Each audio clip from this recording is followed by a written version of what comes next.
మీ వ్యాపార ప్రకటనల కోసం ఈ నంబర్ను సంప్రదించండి. Hi viewers, welcome to our channel. ప్రస్తుతం మనతో పాటు సీనియర్ జర్నలిస్ట్ దాము బాలస్ అన్నారు, వారితో మాట్లాడారు. నమస్కారం సార్. నమస్తే సార్, జగన్ గారు 2000 మందితో ఇవాళ ఒక మీటింగ్ ఏర్పాటు చేసుకున్నారు సార్. మరి ఈ మీటింగ్ దేని కొరకు, ఎందుకు ఏర్పాటు చేసుకున్నారు, దీనికి రీజన్స్ ఏంటి సార్? ఇదొక పెద్ద డ్రాస్టిక్ స్టెప్ అనే చెప్పాలి జగన్ తీసుకుంటున్న ఆయనని. గతంలో కూడా ఇలాంటి మీటింగ్స్ పెట్టారు జగన్. బట్ ఇప్పుడు ఎలక్షన్ ముందు దాదాపు 2000 మందితో, అది కూడా మండల స్థాయి వరకు అనమాట. అంటే నియోజకవర్గ ఇన్ఛార్జీలు కావచ్చు, మాజీ మంత్రులు కావచ్చు, ఎమ్మెల్యేలు కావచ్చు, జడ్పీటీసీలు కావచ్చు, అలాగా కింది స్థాయి మండల స్థాయి వరకు కూడా పార్టీ నాయకులందరినీ పిలిపించి సమావేశం ఏర్పాటు చేశారు. మార్నింగ్ 9:30కి తాడేపల్లి దీనిలో సీకే కన్వెన్షన్ సెంటర్లో ఓపెన్ అయింది. ఇదేంటంటే 175 నియోజకవర్గాల నుంచి కూడా వస్తున్నారు. సో ఇదొక కార్పొరేట్ స్టైల్లో జరుగుతుంది. అంటే ప్రతి నియోజకవర్గం వైజ్గా విభజించి కూర్చోబెట్టడం దగ్గర నుంచి వాళ్ళకు ఒక టీము లీడర్ని పెట్టడం, అట్లా ఒక కార్పొరేట్ స్టైల్ ఎలా ఉంటుంది అలా, అంటే వెరీ వెరీ ఆర్గనైజ్డ్గా జరుగుతుంది అనమాట. అంటే మన జగన్కి ముందు నుంచి కూడా బిజినెస్ సెన్స్, కార్పొరేట్ సెన్స్ ఉంది. తను అనేక కంపెనీలను స్థాపించి వాటిని సక్సెస్ఫుల్గా రన్ చేయడంలో జగన్కి సొంతంగా అనుభవం ఉంది. అంటే చంద్రబాబుకి జగన్కి తేడా ఏంటంటే, చంద్రబాబు ఏమో కార్పొరేట్ కంపెనీలు అంటే ఇష్టపడడం, తాను సీఈఓగా ఫీల్ కావడం అవన్నీ ఉంటాయి. కానీ చంద్రబాబుకి ప్రత్యక్ష అనుభవం లేదు. తను ఒక కంపెనీని స్వయంగా నడిపిన అనుభవం చంద్రబాబుకి లేదు. బట్ జగన్కి ఆ అనుభవం ఉంది. సో అందువల్ల జగన్ మోర్ కార్పొరేట్ స్టైల్లో ఫంక్షనింగ్ చేస్తున్నాడు. రెండోది, చంద్రబాబుతో పోల్చినప్పుడు జగన్కి పార్టీ మీద ఎక్కువ కమాండ్ ఉంది. ఎందుకంటే తను 151 మంది ఎమ్మెల్యేలు గెలిపించడం, గ్రౌండ్ లెవెల్లో తను పాదయాత్ర చేయడం, దానివల్ల గ్రౌండ్ లెవెల్లో కూడా ఏ ఊర్లో ఏ కార్యకర్త ఏ పరిస్థితి అన్నీ కూడా తనకి ప్రత్యక్షంగా తెలుసు అన్నమాట. అంటే నిరంతరం 10 ఏళ్ళుగా జనంలో ఉండడం వల్ల.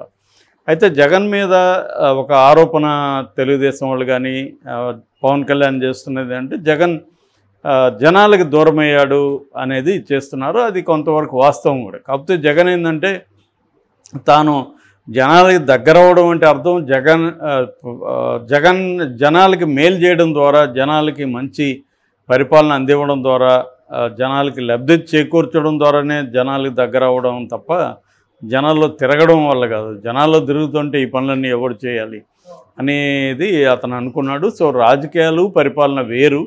సో ఎన్నికల ముందే రాజకీయాలు చేయాలి, ఎన్నికల వరకు పరిపాలనకు సంబంధించి తాను ఇచ్చిన హామీలను నెరవేర్చడానికి సంబంధించి వివిధ సెక్షన్లను బాగా చూసుకోవడానికి సంబంధించి చేయాలన్న ఒక ఉద్దేశంతో చేస్తున్నట్టుగా వైసీపీ వర్గాలు చెబుతాయన్నమాట. సో ఇప్పుడు ఎన్నికల దగ్గరకు వస్తున్నాయి కాబట్టి జగన్ జనంలోకి రావడం మొదలైంది. ముఖ్యంగా సిద్ధం సభలతో తను కేడర్ని దగ్గరగా చూడడం, మాట్లాడడం అనేది అతను స్టార్ట్ చేస్తాడు. ఇంకొకటి ఏంటంటే, జగన్తో ఒక వచ్చిన మార్పు ఏంటంటే, 151 మంది గెలవడం వల్ల ఎక్కువ మెజారిటీ ఎమ్మెల్యేలు తనను చూసే గెలిపించారు. కాబట్టి తాను ఏం చేస్తున్నాడంటే, ఈ ఎమ్మెల్యేలకి ఎక్కువ ఇంపార్టెన్స్ ఇస్తే, గతంలో తెలుగుదేశం ప్రభుత్వంలో 2014 నుంచి 2019 వరకు తెలుగుదేశం ప్రభుత్వంలో జరిగిన పరిపాలనలో ఏమైందంటే, స్థానికంగా ఉన్న ఎమ్మెల్యేలకి చాలా చోట్ల చెడ్డ పేరు వచ్చింది. ఎందుకంటే చంద్రబాబు వాళ్ళని ఫ్రీగా వదిలేయడంతో వాళ్ళ అరాచకాలు కావచ్చు, మనం చూసాం చింతమనేని ప్రభాకర్ లాంటి వాళ్ళకి ఎంత వ్యతిరేకత వచ్చిందో. సో దానివల్ల ఏమైందంటే, కరప్షన్ ఒకటి, వాళ్ళ అరాచకం, ఈ రెండిటి వల్ల చంద్రబాబుకు బాగా బ్యాడ్ నేమ్ వచ్చింది. ఈ గుణపాఠాల నుంచి జగన్ ఏం చేశాడంటే, ఎవరికి కూడా ఫ్రీడమ్ ఇవ్వకపోవడం, పార్టీలో కూడా కొంతమందికి పెద్దిరెడ్డి, రామచంద్రారెడ్డి, మిథున్ రెడ్డి, సుబ్బారెడ్డి, విజయసాయిరెడ్డి ఇలాంటి కొంతమందికి తప్ప మిగతా ఎవరికి కూడా కంప్లీట్ ఫ్రీడమ్ ఇవ్వకుండా జనం వర్సెస్ జగన్ లాగా ఉండిపోయాడు. దానికి తగినట్టుగా తను సచివాలయ వ్యవస్థ పెట్టడం, వాలంటీర్లను పెట్టడం, దీని ద్వారా ఏమైందంటే తను ప్రజలకు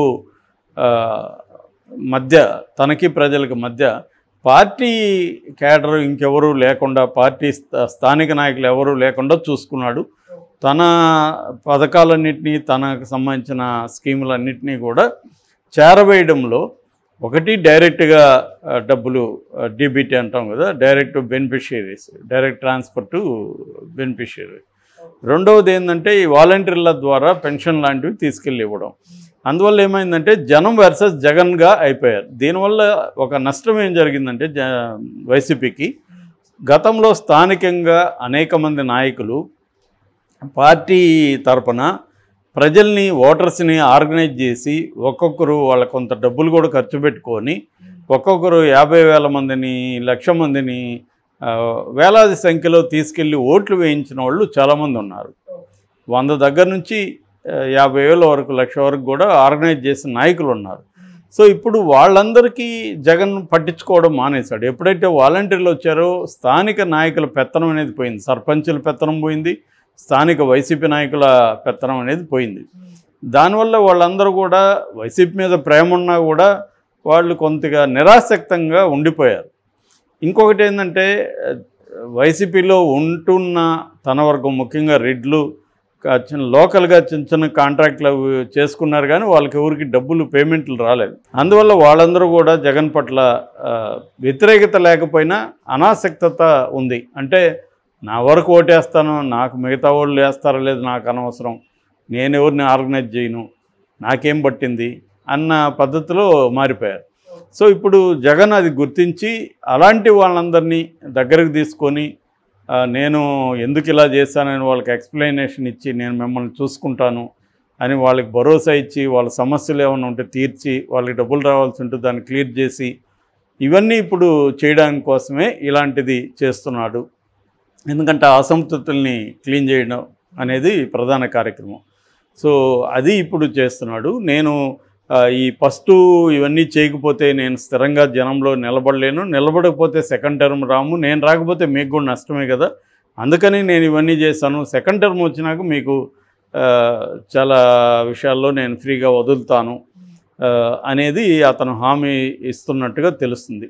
అందువల్ల ఎవరికైనా అసంతృప్తితో కోపము ఉంటే దాన్నంతా తొలగించడం, వాళ్ళని దగ్గరికి తీసుకోవడం, వాళ్ళని యాక్టివేట్ చేసుకోవడం ఒక పర్పస్ అయితే, రెండో పర్పస్ ఏంటంటే బూత్ లెవెల్లో లీకేజెస్, అంటే తనకి ఓటు వేయాలనుకున్న వాళ్ళు కూడా కొంతమంది, ఇప్పుడు మనకి చాలా మిడిల్ క్లాస్లో ప్రాబ్లం ఏంటంటే మిడిల్ క్లాసు సపోర్ట్ చేసే నాయకులు చాలాసార్లు గెలవరు. ఎందుకంటే వీళ్ళు వెళ్ళి ఓట్లు వేయరు, ఓటర్స్ కాదు వీళ్ళు, ఓటర్గా యాక్టివ్గా ఉండరు, వీళ్ళ సోషల్ మీడియాలో అన్నిట్లో మాట్లాడుతుంటారు కానీ పోయి క్యూలో నిలబడి ఓట్లు వేయరు. సో ఓట్లు వేసే వాళ్ళు వేరే వాళ్ళు ఉంటారు. అందుకని ఇప్పుడు ఏంటంటే ఓట్లు వేయని వైసీపీ అభిమానులు ఉండొచ్చు కదా, వాళ్ళందరినీ పోయి తీసుకెళ్ళి ఆర్గనైజ్ చేయాలి. రెండోది లోకల్ స్థాయిలో అసంతృప్తి ఉన్నవాళ్ళు వీళ్ళందరూ వీళ్ళకి నాయకులకు తెలుసుంటారు కాబట్టి వీళ్ళ ఇన్ఫ్లుయెన్స్ అక్కడ బలంగా ఉంటుంది. వీళ్ళు కానీ వాడే పట్టించుకోలేదు మనకెందుకని మిగతా వాళ్ళు అనుకుంటారు, ఆ రెడ్డి గారే పట్టించుకోలేదు మనకెందుకులే అని మిగతా వాళ్ళు అనుకునే అవకాశం ఉంది. సో వాళ్ళు యాక్టివ్గా ఉంటే, వాళ్ళు మోటివేట్ చేస్తే, వాళ్ళు కొంత ఖర్చు పెడితే మిగతా జనం కూడా వెళ్తారు. సో అలాంటి గ్రౌండ్ లెవెల్లో ఆర్గనైజేషన్ని స్ట్రెంగ్తన్ చేసుకోవడం, గ్రౌండ్ లెవెల్లో ఓటర్స్ని మొబిలైజ్ చేయడం, ఇవన్నీ ఒకవైపు ఉంటే, అట్లాగే తమ పథకాలని తమ పరిపాలన ఎక్స్ప్లెయిన్ చేయడం, ప్రజల్లో ఏ విషయాల్లో అసంతృప్తి ఉందో కూడా వాళ్ళకి తెలిసినట్టుగా పై స్థాయిలో తెలియదు. ఇప్పుడు వాళ్ళకి అన్నీ ఇస్తున్నా కూడా ఏదో ఒక ఇది ఉండొచ్చు, అన్నీ బాగానే. ఆ మధ్య కూడా నేను ఒక ఆయన్ని అడిగితే, ఒక వాచ్మెన్ ఎక్కడ రూరల్లో, ఆయన జగన్ అన్నీ ఇస్తున్నాడు సార్ మాకు, కానీ రోడ్లు బాగాలేవు కదా సార్, అది లేదు కదా సార్, ఇది లేదు, కానీ ఇంకేదో నెగిటివ్గా కూడా చెప్తున్నాడు. అంటే వాళ్ళకి అన్నీ ఇచ్చినా ఇంకా ఏదో కావాలనిపిస్తుంది, ఇంకేదో కొరత ఉంటుంది. సో అలాంటప్పుడు దాన్ని అడ్రస్ చేసి దాన్ని పాజిటివ్గా తీసుకురావడం, చూడు మీకు మీ లైఫ్ బాగుపడింది కదా, మీ ఇంట్లో పెన్షన్ వస్తుంది, మీ బాబుకి ఫీజు రియంబర్స్మెంట్ ఉంది, రిజర్వేషన్ అమలు అవుతుంది, సో మీ పొలానికి డబ్బులు వస్తున్నాయి, రైతు ఇది భరోసా పడుతుంది. ఇలాగా ఆ పాజిటివ్ వాటిని హైలైట్ చేయడం, నెగిటివ్ నెక్స్ట్ ఇంకా వస్తాడు కదా, మళ్ళీ ఇవన్నీ రోడ్లు వేస్తాడు, మళ్ళీ ఇవన్నీ క్లీన్ అవుతాయి అన్న ఒక ఉద్దేశంతో చెప్పడం, ఇవన్నీ చూసుకోవడం. నెక్స్ట్ ఏంటంటే చంద్రబాబుకి లేకపోతే జనసేనకి యాంటీగా కూడా క్యాంపెయిన్ చేయించడం. అంటే వాళ్ళు ఇప్పటివరకు ఏం చేయలేదు, చంద్రబాబు 14 ఏళ్ల పరిపాలన ఆయన ఏం చేయలేదు ప్రజలకు, సో ఆయన వస్తే ఏమి చేసేది ఏముండదు. ఆయన మంచి రోడ్లు వేస్తుంటే ఎందుకు పోతాయి, 5 ఏళ్లలో ఎందుకు పోయినాయి? కాబట్టి రోడ్లు జగన్ వేయలేదనేది వాస్తవమే. కాకపోతే ఆ డబ్బులంతా మీకు ఇచ్చాడు. సో మీకు ఇచ్చి రోడ్లు వేయాలంటే డబ్బు లేదు, ప్రయారిటీ మీకు ఇచ్చాడు. నెక్స్ట్ టైం అవి కూడా కంప్లీట్ చేసుకుంటారు. సో చంద్రబాబు వస్తే మీకు ఇవ్వడు, రోడ్లు జరగవు అన్న విధంగా నెగిటివ్గా క్యాంపెయిన్ చేయడం. అట్లాగే చంద్రబాబు జనసేన వాళ్ళు నెగిటివ్ క్యాంపెయిన్ని తిప్పికొట్టడం, ఇటువంటి గ్రౌండ్ లెవెల్ వర్క్కి ఈ 2000 మందితో ఈరోజు సమావేశం జరుగుతుంది. ఇది ఖచ్చితంగా వైసీపీకి ఉపయోగపడే కార్యక్రమం అని చెప్పుకోవచ్చు. మరి దీన్ని జనసేన తెలుగుదేశం ఎలా ఢీకొంటారనేది చూడాలి. అంటే మీడియాలో, పై స్థాయి మీడియాలో మాట్లాడడం వేరు, గ్రౌండ్ లెవెల్లో ప్రజలతో పనిచేయడం, ఆర్గనైజ్ చేయడం వేరు. ఈ బలాన్ని పెంచుకోవడం అనేది చాలా ఇంపార్టెంట్. ఇక్కడ జగన్కి కొంత ఎడ్జ్ కనిపిస్తుంది. తెలుగుదేశం దాన్ని అధిగమించాల్సిన అవసరం తెలుగుదేశానికి, జనసేనకి ఉంది. ముఖ్యంగా జనసేన బాగా వీక్, తెలుగుదేశమే ఆ కర్తవ్యం కూడా తీసుకోవాలి.